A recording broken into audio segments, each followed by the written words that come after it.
Assalamualaikum warahmatullahi wabarakatuh. Perkenalkan, nama saya Dian Munawaroh SPD. Saya guru SD Negeri Cibitung, Desa Pasir Panjang, Kecamatan Ciracap, Kabupaten Sukabumi, Provinsi Jawa Barat. Saya juga selaku mahasiswa PPG dalam jabatan kategori 1 gelombang 2 Universitas Negeri Manado. Saya juga selaku mahasiswa PPG dalam jabatan kategori 1 gelombang 2 Universitas Negeri Manado tahun 2022. Pembuatan video deskriptif ini adalah salah satu tugas dari dosen untuk memenuhi persyaratan sebagai mahasiswa Universitas Negeri Manado. Informasi PPG ini saya dapatkan dari kepala sekolah dan juga dari rekan guru, dan saya mendaftar melalui akun SIM PKB saya dan dibantu oleh operator sekolah. Dan pada tanggal 8 April 2022 saya mengikuti simulasi tes untuk calon peserta PPG, dan pada tanggal 9 April 2022 saya mengikuti tes untuk calon peserta PPG. Dan kendalanya pada waktu itu karena di sekolah saya tersedia laptop cuma satu, itu juga dipakai oleh operator. Jadi kami beserta rekan guru yang lainnya menyewa laptop dari teman guru dari SMP. Tentunya jadwal kami tidak berbarengan sehingga kami dapat menggunakan laptop tersebut secara bergantian. Dan akhirnya setelah sekian lama pengumuman peserta yang lulus itu saya diberitahu dari teman. Setelah saya cek di SMPKB, ternyata saya lulus dan mendapatkan statusnya itu peserta PPG kategori 1, pesertanya adalah sebagai cadangan.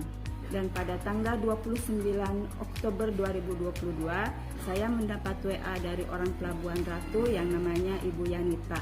Dia ngasih tahu ke saya bahwa saya terpanggil untuk mengikuti PPG dalam jabatan kategori 1 gelombang 2. Saya waktu itu disuruh menautkan ke grup WA PPG Kabupaten Sukabumi. Setelah itu saya cek di SIM PKB saya, tapi panggilan tersebut belum muncul. Teman saya yang namanya Ibu Yanita itu ngasih filenya, dan ternyata setelah dicek di filenya itu ada nama saya yang terpanggil sebagai calon mahasiswa PPG dalam jabatan kategori 1 gelombang 2 tahun 2022 yang di LPTK Universitas Negeri Manado. Waktu 4 hari saya mempersiapkan berkas untuk lapor diri. Untuk yang menjadi kendalanya yaitu membuat SKCK dan surat keterangan sehat dari dokter dan surat keterangan bebas nafkah, karena surat bebas nafkah harus dibuat di rumah sakit daerah. Sedangkan dari daerah saya ke rumah sakit itu jaraknya sangat jauh sekali, tidak bisa dicapai dalam setengah jam atau 2 jam, bisa sampai setengah hari. Jadi saya menunggu hasil dari surat bebas nafkah itu sampai sore, malahan saya sampai ke rumah sampai larut malam.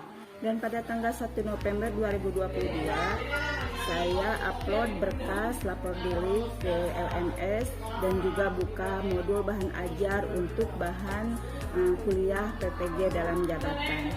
Saya waktu itu sampai kewalahan karena modul ajar yang begitu banyak sekali harus diupload pada waktu itu juga.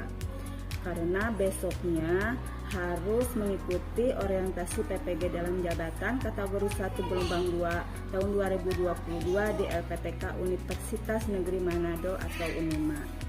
Untuk persiapan orientasi, malam-malam saya pinjam laptop ke saudara saya yang berada di Sulade karena saya belum mempunyai laptop.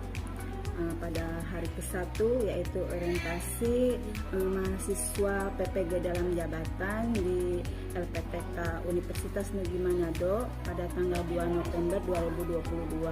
Pada waktu itu laptop yang dipinjam oleh saya LCD-nya sudah ada garis 1, dan hari kedua yaitu hari pertama masuk kuliah atau masuk pembelajaran di PPG dalam jabatan. Waktu itu laptop saya sudah mulai parah lagi, dan saya memberanikan diri untuk telepon ke kakak saya yang berada di kota kabupaten untuk pinjam uang untuk beli laptop, dan akhirnya beliau membelikan laptop dan saya ambil oleh anak saya pakai motor karena jarak dari daerah saya ke kota kabupaten itu 4 jam perjalanan. Jadi alhamdulillah pada hari kelima saya sudah bisa memakai laptop, walaupun perasaan saya gak enak karena saya harus mengembalikan laptop dalam keadaan ruksa parah.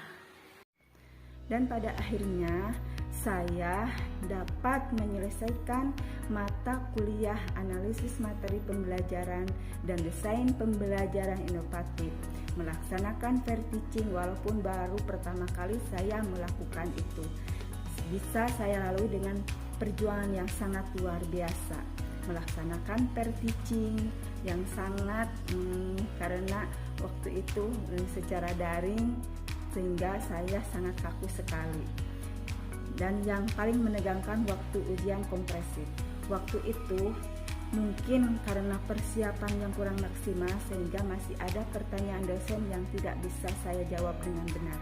Tapi alhamdulillah nilainya baik sekali. Dan ketika melaksanakan PPL aksi 1 untuk persiapannya sangat luar biasa. Sampai-sampai saya harus pinjam LCD atau infocus ke kantor balai desa. Dan waktu pelaksanaan praktek PPL aksi 1 anak-anak masih canggung karena mereka baru pertama kali pembelajaran menggunakan ICT dan juga di video, sehingga anak-anak katanya merasa takut.